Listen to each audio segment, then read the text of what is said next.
Hola, ¿qué tal? ¿Cómo estáis? Me llamo Patricia García, soy psicóloga sanitaria y en este vídeo os voy a hablar de cómo prevenir el burnout. En el último vídeo del canal os explicaba qué es el síndrome del burnout, o también conocido el síndrome del trabajador quemado, así que no me voy a detener mucho en este vídeo en explicar cuáles son las causas, consecuencias, factores contextuales que afectan, porque lo tenéis todo en ese vídeo. Así que os voy a dejar el link aquí abajo en las notas del vídeo para que si no lo habéis visto podáis ir a verlo antes de ver este vídeo que os tengo hoy preparado. Para que la información que te voy a compartir quede un poquito más organizada, la he dividido en 10 puntos que te remarcaría un par de cositas antes de empezar a comentarlos. Y es que, primer punto, un vídeo o un libro nunca pueden sustituir un proceso terapéutico. Y es que la terapia, el proceso de terapia psicológica, tiene que ser muy idiosincrático para que realmente funcione. Un vídeo, un libro nunca va a ser idiosincrático, al menos no a ese nivel, porque evidentemente cuando los psicólogos u otros profesionales de la salud mental divulgamos sobre estos temas, lo hacemos de forma bastante genérica, hacia muchas personas distintas. Por tanto, sí que quería remarcar esto un poco antes de empezar a comenzar, porque no es que el aplicar estos 10 puntos te vaya a servir, sino que pueden pasar un montón de casuísticas. Quizás en tu caso el punto número 2 y el 4 y el 7 sean tremendamente relevantes porque son las patas de la mesa que más cojean en tu caso, o quizás en tu caso haya solamente un punto de los 10 que voy a comentar que sea el que está más olvidado y concentrarte en ese ya te vaya muy bien a la hora de recuperarte un poco de esta sintomatología. Así que tened en cuenta esto antes de estas 10 cositas que os voy a comentar. Y por supuesto, el segundo punto, ten en cuenta que la vida va cambiando y lo que quizás hoy puede ser el punto 2 de los 10 que te voy a comentar como el más importante de todos, quizás dentro de un mes, 2 meses, 3 meses, quién sabe, quizás cambie y no sea el punto 2 sino el punto 5. Así que ten en cuenta, por favor, estos dos factores. Primero, intenta ajustarlo a tus circunstancias, asumiendo que un vídeo nunca va a sustituir la terapia, de verdad. Y punto número 2, entender también que a nivel temporal las circunstancias cambian y por tanto lo que un mes de enero te puede ser de mucha ayuda, en el mes de junio, por ejemplo, pues puede no serte relevante y será otro punto en el que tengas que centrar tu atención para poder recuperarte de esta sintomatología tan característica del síndrome del burnout. Hecho este matiz, vamos a empezar por el primer punto que os tengo preparado, que es el revisar los 4 pilares del autocuidado. Cuando hablamos de 4 pilares del autocuidado, nos referimos a tema alimentación, tema sueño y descanso, tema ejercicio físico y un cuarto que muchas veces queda muy olvidado, que es el tema de los vínculos, relaciones sociales, vínculos de apoyo, pueden ser laborales, familiares, pareja, amistades, etc. ¿Por qué hablamos mucho de esto y por qué lo he incluido como el primero? Pues porque muchas veces nos pasa, en psicología ocurre mucho y cuando analizamos la conducta de las personas, y es que las cosas más básicas son las que a veces nos olvidamos. A veces vamos a cosas muy complejas, de guau, puede ser porque no me he tomado mi suplemento de omega 3 y por eso estoy más cansado. Y puede ser que eso influya, es verdad, puede influir, pero muchas veces no es realmente la variable que más está influyendo. Quizás, por mucho que mires a tu alrededor, si estás durmiendo 3 horas al día, es difícil que tengas energía. O si estás todo el día alimentándote mal porque no priorizas tener tiempo para comer, para nutrirte bien, para comer lo suficiente, también, no solamente en calidad, sino en cantidad, tampoco sería muy ilógico pensar que es normal que estés cansado, porque quizás te faltan calorías, nutrientes, mil cosas. Y luego, evidentemente, la parte del ejercicio físico, es verdad que es siempre, siempre, siempre, insisto muchísimo a mis pacientes, que al fin y al cabo el ejercicio físico a veces lo vemos como un capricho, como un...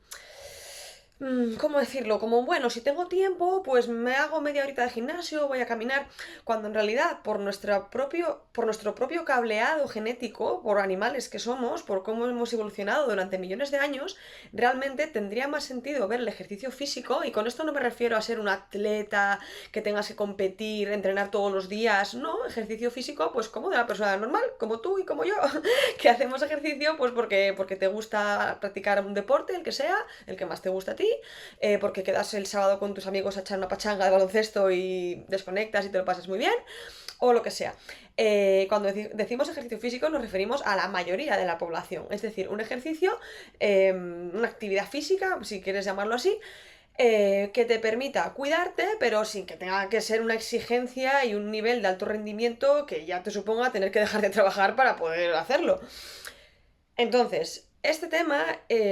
muchas veces lo vemos como eso, como un capricho, ¿no? Como, bueno, si tengo tiempo, pues voy al gimnasio. O bueno, si saco tiempo el fin de semana, voy a correr, salgo una horita y tal. Y el problema a veces es que el verlo como un capricho hace que muchas veces lo dejemos en segundo plano, este pilar tan importante del autocuidado. Y es que la frase que siempre a veces comento en consulta es que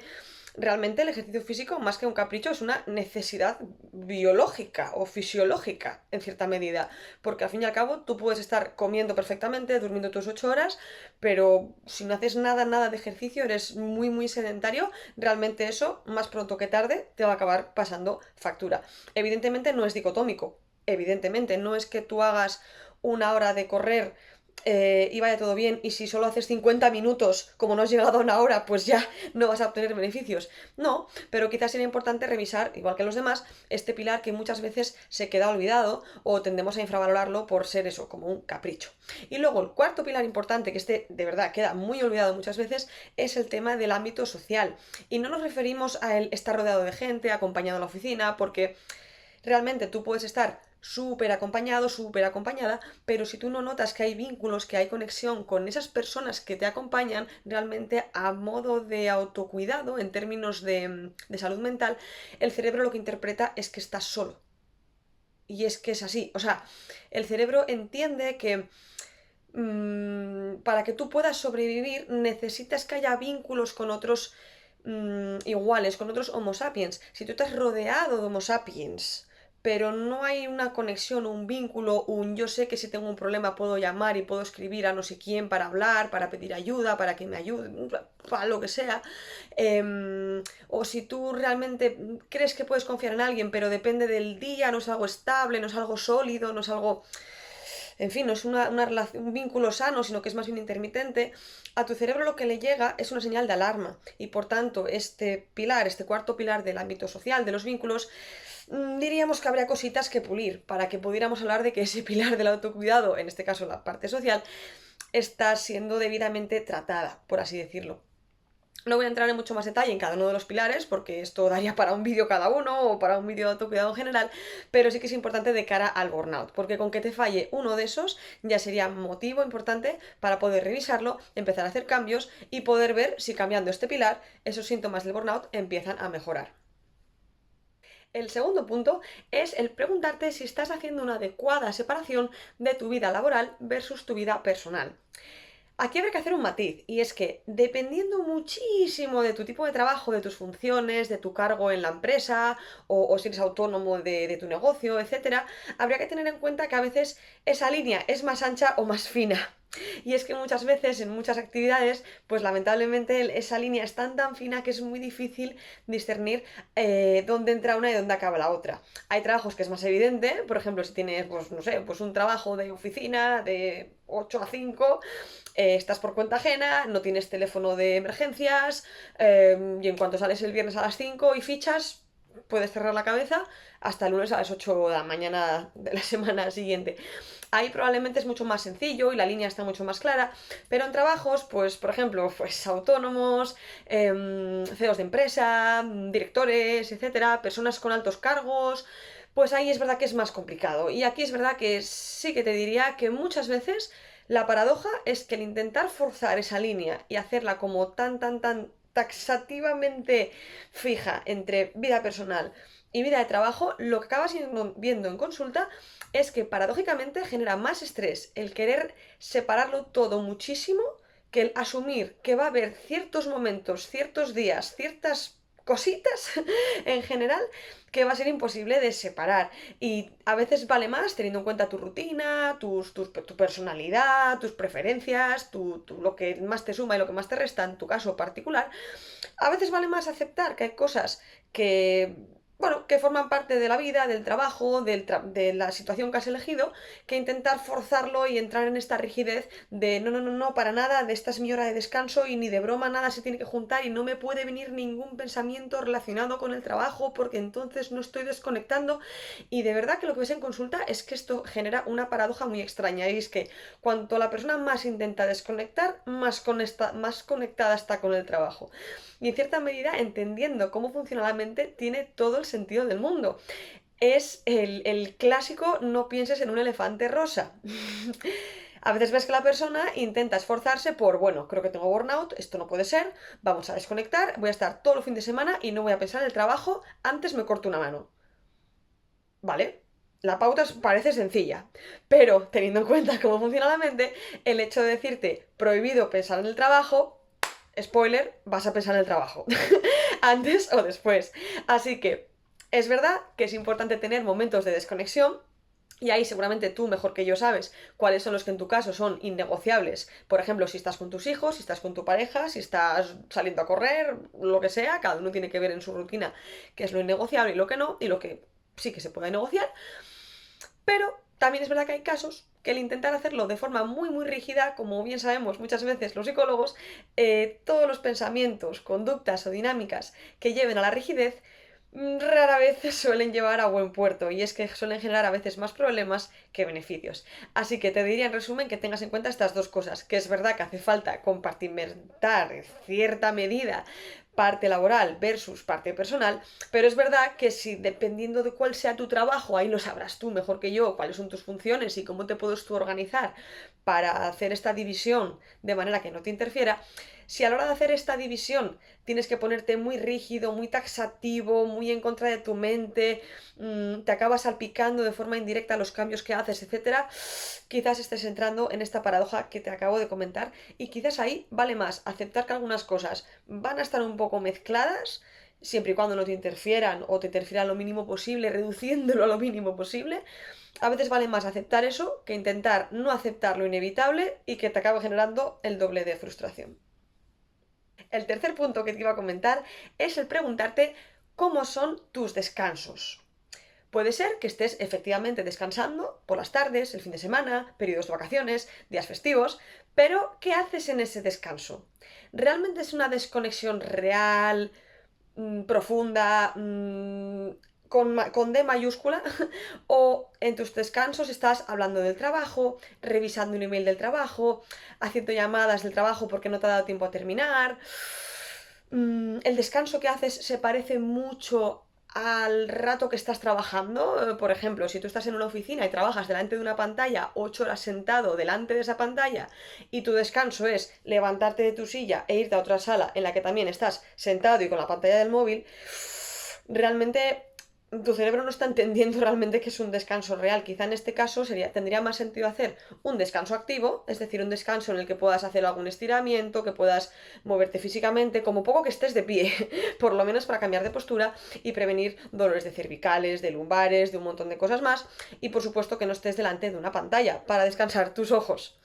Y al revés, si tu trabajo consiste en actividad física, pues tu descanso tendría más sentido que fuese descansar físicamente. Aquí a lo que vamos es que muchas veces confundimos la palabra descanso con no estoy en mi puesto de trabajo. Pero si tú físicamente o mentalmente realmente lo que le envías a tu cerebro es que estás haciendo lo mismo, en la misma postura, hablando del mismo tema,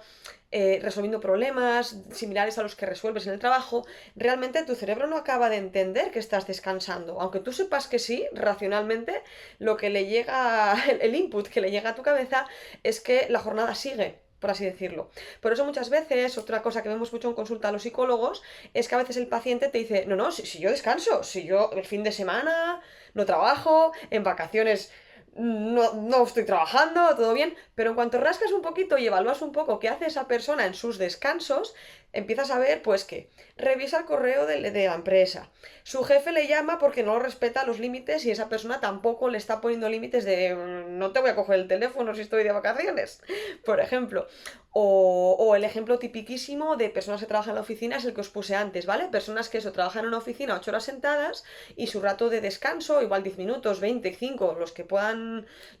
tener, son sentados en otra silla con la pantalla del móvil. Entonces, claro, cuando llegan a casa tienen unos dolores de espalda, los ojos cansados, la sensación de... esta sensación de que has estado todo el día con pantallas y tienes la cabeza como una niebla que ya no sabes ni en qué año estás, pues es esa sensación. Pero la persona piensa, realmente percibe que está descansando, porque oficialmente está descansando, pero realmente la calidad de los descansos no es la adecuada. Así que aquí habría que preguntarse si tus descansos realmente te están siendo reparadores para ti. El cuarto punto que te vengo a comentar es el preguntarte si haces una adecuada gestión del tiempo. Y es que esto te afecta tanto a nivel laboral como personal. Y evidentemente entre las dos tienden o a sumarse o a restarse mutuamente. Muchas veces pasa que en tu jornada laboral te encontrarás que 8 horas, a veces hay días que te rinden mucho y haces muchas cosas y otros que no te rinden nada. Y dices, ¿en qué momento ha terminado el día de trabajo? No he hecho nada. ¿Por qué? O sea, ¿qué ha pasado en estas 8 horas? ¿No? Estos son señales de que hay días que quizás hay una mejor y otras una peor gestión del tiempo. También es verdad que pueden surgir un montón de emergencias, dependiendo de cuál sea tu trabajo, tus funciones y tu día a día. Pero en términos generales, habría que plantearse si estás haciendo un uso eficiente del tiempo. Es verdad que en España es un país que tenemos como muy interiorizado esta idea errónea de que cuantas más horas trabajes es que más trabajador eres y que mucho mejor. Y realmente nada que ver con la realidad. Realmente, bueno, a ver, que eches bastantes horas, pues bueno, se puede inferir que como poco ganas tienes de echar el trabajo y oye, tus horas estás echando, eso no te lo quita nadie. Pero realmente, si en 12 horas el nivel de eficiencia es el equivalente a otras 8 horas, perdón, a unas 8 horas, si te hubieses organizado de otra manera, pues esas otras 4 te las has quitado de tu autocuidado, realmente, te las has quitado de echarte una siesta, de ver a tus hijos, de salir a entrenar, de ver una peli, de estar con tu pareja y de mil cosas más. Así que al final es un poco un bucle, te estás quitando horas de eficiencia del trabajo que te van a afectar a tu vida personal, que al mismo tiempo va a repercutir en tu vida laboral, porque no vas a estar descansado al día siguiente. Así que como ves, vas a entrar en un bucle que no te interesa entrar. Y luego, por la otra parte, también es verdad que el cómo gestionas tu tiempo en tu vida personal también influye. La idea no es ser productivo solamente en el trabajo, sino que evidentemente podamos ser productivos y eficientes en todas las áreas. Cosas del día a día que todos tenemos que hacer para poder sobrevivir, ya sea pasar la ETV, ir a comprar, poner la lavadora y todas esas cosas de la vida adulta, pues preguntarte si lo estás haciendo de una manera que realmente te lleva el menor tiempo posible y te está dando los mayores o mejores beneficios posibles. Preguntarte pues cómo haces la compra, si haces una compra al mes o pierdes mucho tiempo en pequeñas compritas porque no te haces la lista y se te olvida no sé qué y tienes que volver y al final pierdes la tarde. O a la hora de ir a entrenar, si te has apuntado a un gimnasio que te pilla súper lejos de tu casa y pierdes mucho tiempo en coche, pudiendo salir a correr por tu barrio y en media horita te has hecho media hora de running o de lo que sea, de entrenar, lo que sea, lo que más te gusta a ti, y te ahorras un montón de horas de coche todos los días. Por poner algún ejemplo. El tema aquí es que el que mejor conoce tu vida eres tú, el que mejor conoce tu rutina eres tú, así que lo que sería importante sería revisar si a lo largo de esa rutina, tanto en la parte laboral como en la esfera personal, estás haciendo una adecuada gestión del tiempo y si consideras que no es así, ver qué cositas puedes cambiar para que así sea. El quinto punto que vamos a comentar es la famosa carga mental. Y es que muchas veces tendemos a pensar que lo único que nos genera burnout o cansancio son las tareas tangibles, lo que hacemos, lo que se ve que estamos haciendo. Pero muchas veces lo que tenemos por aquí rondando y maquinando y cortocircuitando en la cabeza, a veces nos genera más burnout que todas esas tareas que son tangibles y visibles a ojos de los demás. El típico ejemplo es la maternidad, que se habla muchísimo ahora en las redes sociales, ¿no? Y es que muchas veces no es solamente el cuidado de los niños y el llevarlos al colegio, sino el estar constantemente pensando, tengo que ir a comprar no sé qué, y luego tengo que ir a la farmacia, y luego tengo que ir a buscar al mayor a ayudo, y luego tengo que ir a llevar al pequeño a la piscina, y luego tengo que no sé qué, y mañana me tengo que acordar.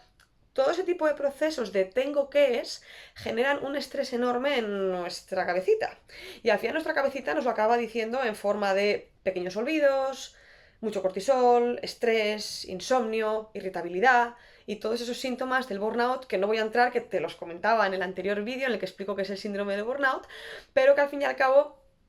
son un poco la consecuencia de que esa carga mental no está siendo debidamente gestionada. Bien sea porque a lo mejor hay tareas que necesitas delegarlas porque es un exceso y oye, pues todos tenemos límites y a veces pedir ayuda es más que necesario y muy positivo, o porque quizás se pueda organizar de otra manera que no tengas que tenerlo, que te haga, que no tengas que tenerlo todo el día en tu cabeza, sino que te hagas listas, que lo apuntes en el móvil, que te pongas recordatorios, en fin, que se gestione de una manera distinta a la que quizás ahora estás haciendo y ves que no te está ayudando. Por ejemplo, si tú notas que el tener 20.000 tengos que es en la cabeza te está agobiando, te genera estar te genera esta sensación como de estar todo el día, ay, que no se me olvide que tengo que hacer esto, porque como se me olvide menuda armada y no sé cuánto, y mil cosas más, y entrar en un diálogo interno muy negativo contigo mismo o contigo misma, quizás el tener una lista anotada de pequeñitas tareas, aunque sean las cosas más chorras del mundo mundial, como si es comprar un paquete de folios,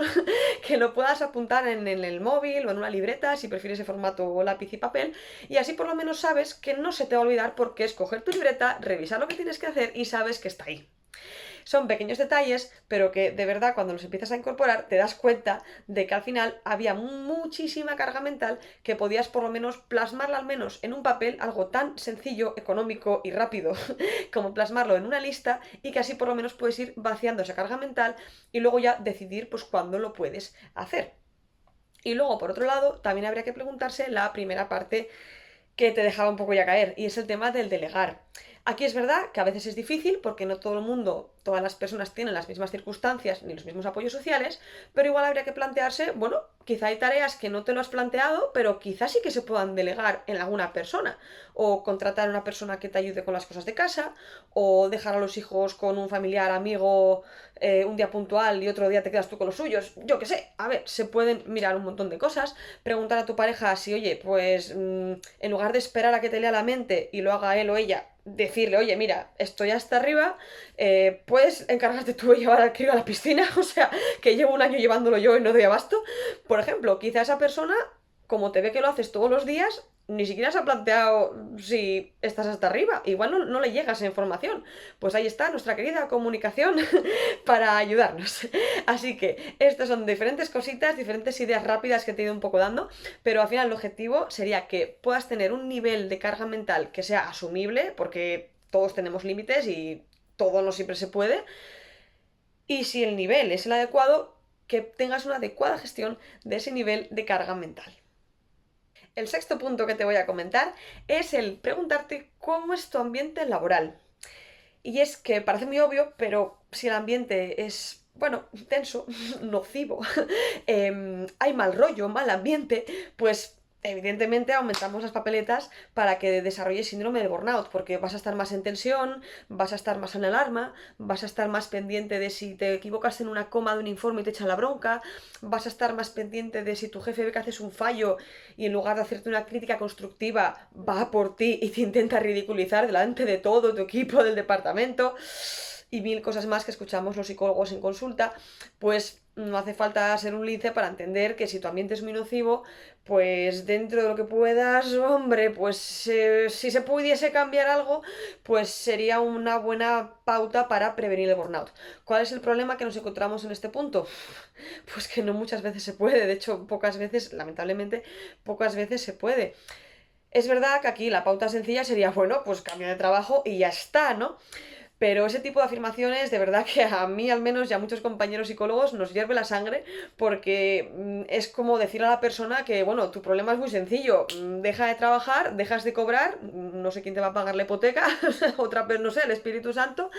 y ya está, ¿no? Y es que a veces no es tan sencillo como hacer X y ya está, sino que a veces las circunstancias pueden ser muy duras y la persona está en una circunstancia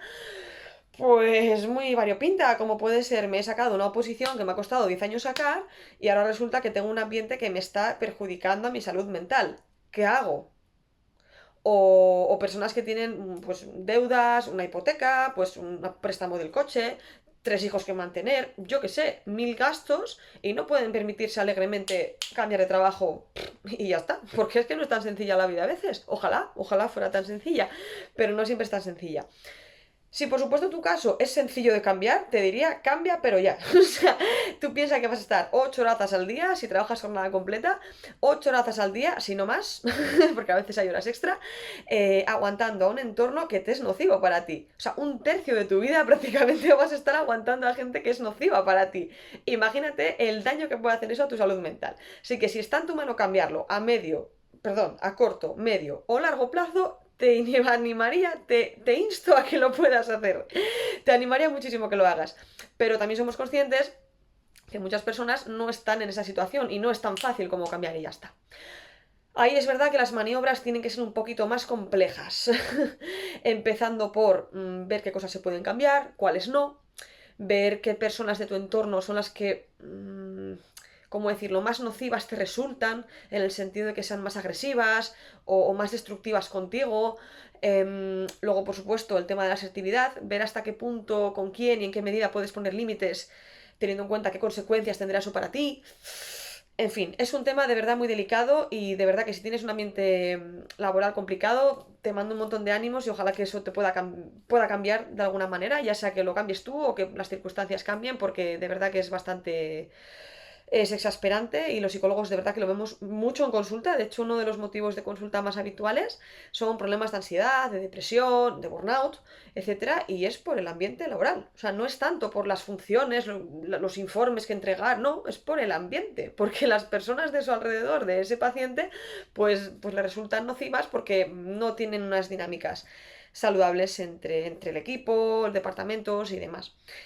Así que esto habría que preguntárselo y, por supuesto, si la respuesta es afirmativa, es decir, si llegas a la conclusión de que tu ambiente, de que ese ambiente laboral para ti te resulta nocivo en este sentido, o tóxico, negativo, en fin, que te repercute en tu salud mental, preguntarte en qué medida hay algo que dependa de tu control para poder cambiarlo y si es así, correr a cambiarlo lo antes que puedas. El séptimo punto que te voy a comentar es el preguntarte si se pueden hacer, si estaría en tu mano, o de la empresa en la que trabajes, o el centro en el que trabajes, el realizar ciertas adaptaciones contextuales que te vengan mejor a ti. Esto se ve especialmente en personas que tengan algún tipo de pues, hipersensibilidades, autismo, personas neurodivergentes en general que tienen como unas necesidades distintas a la normativa, pues en cuanto a ruidos, luces, flexibilidad horaria y más cosas. Y este tema muchas veces se pasa por alto porque pues en muchas empresas o en muchos centros sanitarios, educativos, bueno, en fin, entornos de trabajo variopintos, se da por hecho pues que oye, que el ambiente es el que es y que para todos les va a venir igual de bien. Y nada lejos, nada más lejos de la realidad, pues cada uno tiene sus necesidades, circunstancias de vida y mil historias, y a veces haciendo pequeños cambios que implican muy poquito y que no repercuten en negativo a la eficiencia de la empresa en general a nivel macro, sí que repercuten en positivo a nivel micro en un empleado en concreto de forma individual. Cosas tan, entre comillas, sencillas como ajustar las luces de tu despacho, que en lugar de que sean blancas sean de color amarillo si trabajas hasta tarde y así duermas un poco mejor, si eso te afecta mucho, por poner un ejemplo. El tema de la flexibilidad horaria, proponer si quizás a ti, pues para tú poder conciliar con tu vida familiar, te vendría mejor algún tipo de flexibilidad en tu horario, tipo entrar un poco más tarde y salir más tarde, o según el día. No lo sé. El tema sería un poco plantear esto, preguntarte en tu caso, porque claro, aquí que dependiendo del trabajo, las adaptaciones contextuales pueden ser muy distintas y en ocasiones prácticamente imposibles de realizar porque, no sé, porque sea por turno, porque estés a turnos, por, no sé, pues por mil historias, lo que os decía al principio del vídeo, que al final habría que analizar a nivel idiosincrático, a nivel individual, en tu caso, qué cosas se podrían hacer, pero así a nivel general hay un montón de ejemplos de pequeñas cositas que generan a veces grandes cambios y que a veces pasamos por alto, pero que si te pones a pensar encuentras unas cuantas y haciendo pequeñitos cambios puedes ver que tu descanso mejora, que tu sensación a la hora de ir al trabajo es mucho más agradable,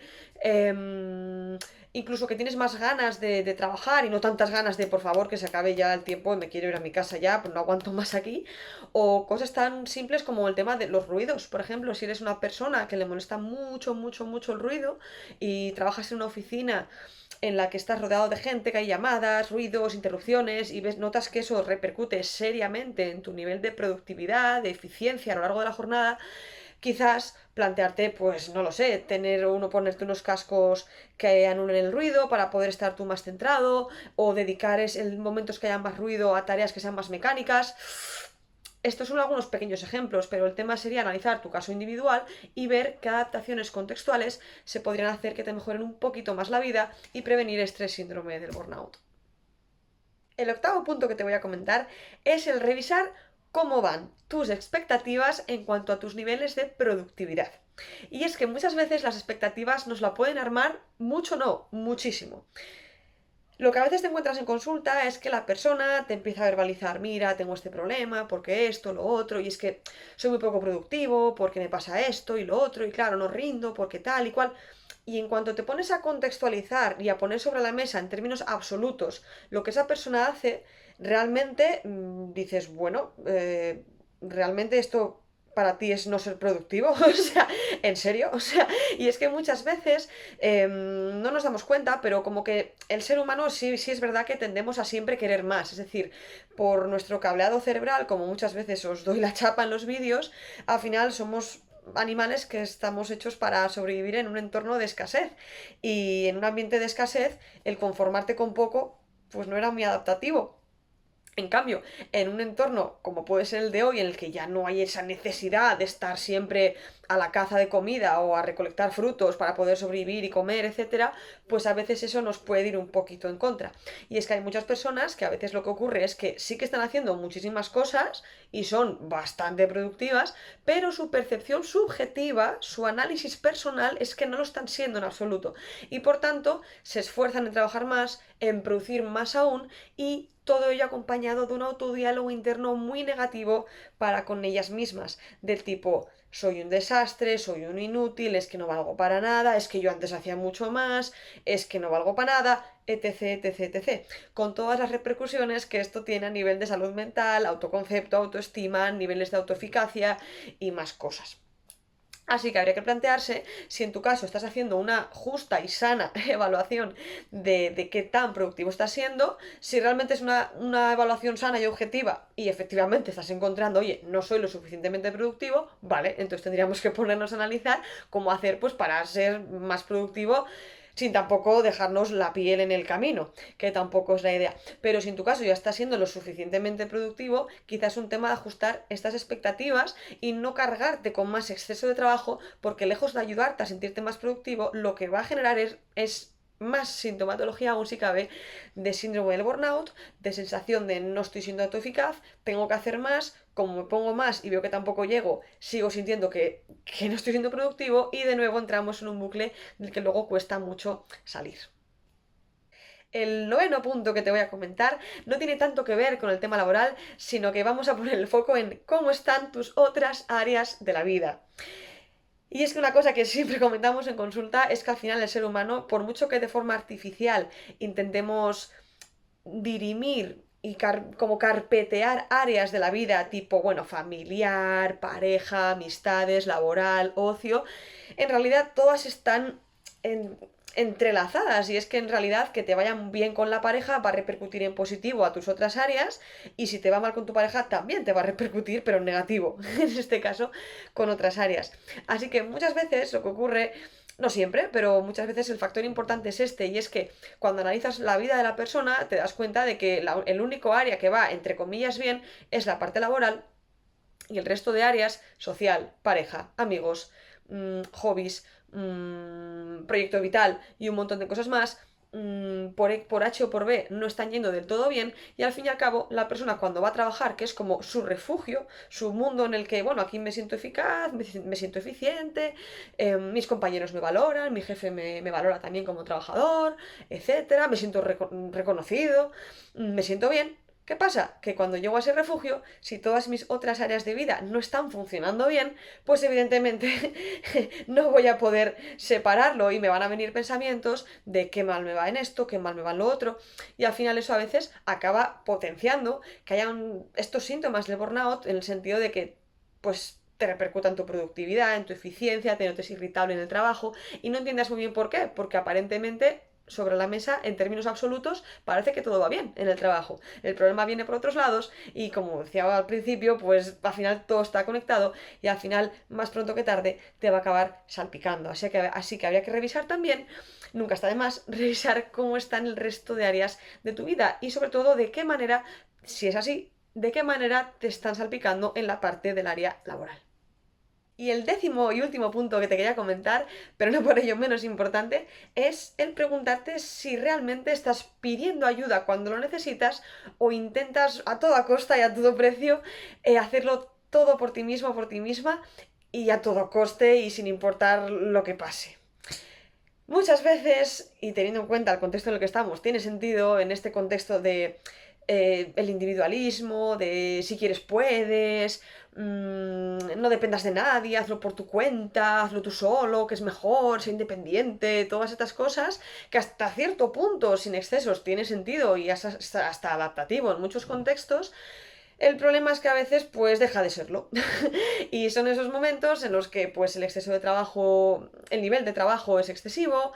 aquellos momentos en los que estás acometiendo una tarea que realmente no es tu punto fuerte y necesitas pedir ayuda a tu compañero que tiene más experiencia en ese área para en lugar de tardar 3 horas en hacerla, la hagas en 3 minutos, por ejemplo.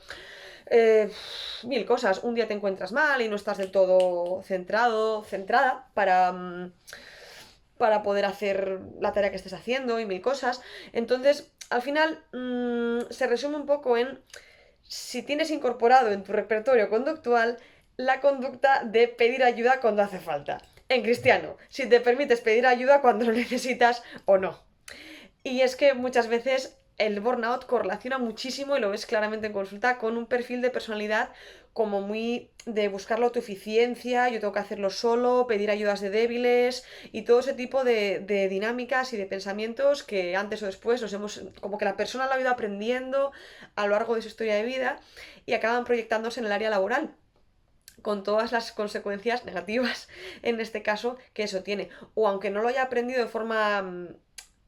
¿cómo decirlo?, consciente o que lo haya leído en un libro, lo ha ido aprendiendo por experiencias.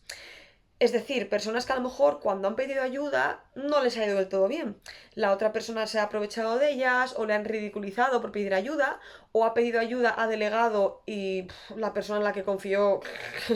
no, bueno, no actuó del todo bien, vamos a decir. Entonces, pues por puro aprendizaje, pues la persona lo que ha aprendido es que pedir ayuda no es una conducta funcional, así que extingo la conducta y hago otra cosa. El problema es cuando el contexto cambia, pero la conducta no cambia. Y la conducta que en su día era funcional, ahora ha dejado de serlo. En cristiano, quizás tú en otro trabajo has aprendido a buscarte la vida porque igual ahí no había otra cosa que hacer, tenías que buscarte la vida porque era lo que había y punto, y bien que lo hiciste, pero quizá en el contexto actual, el intentar buscarte la vida a toda costa, pagándolo con salud mental, quizás aquí ahora, en este momento, en el aquí y ahora, ya no es tan adaptativo como igual lo fue allá atrás. Así que si es tu caso, intentar preguntarte si hay momentos o circunstancias o contextos en los que sí que sea viable y adaptativo pedir ayuda, preguntarte en qué personas puedes apoyarte, porque al final somos humanos y todos necesitamos antes o después la ayuda de alguien. Y por supuesto, ponerlo en práctica y ver qué tal te funciona. Y si ves que no te funciona, tampoco te culpes ni te machaques. Simplemente tomarlo como un ensayo y error. Quizás hay que pedir ayuda de otra manera, a otra persona, en otra tarea distinta. Habría que preguntarse qué cosas se pueden mejorar para que puedas pedir ayuda y que al final esa ayuda realmente te llegue en forma de ayuda y no lo contrario.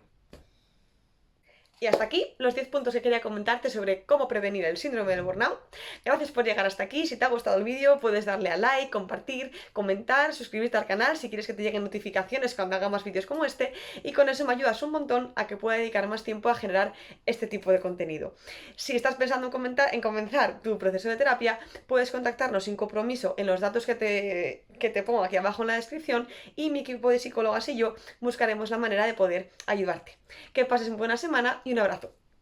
¡Chao!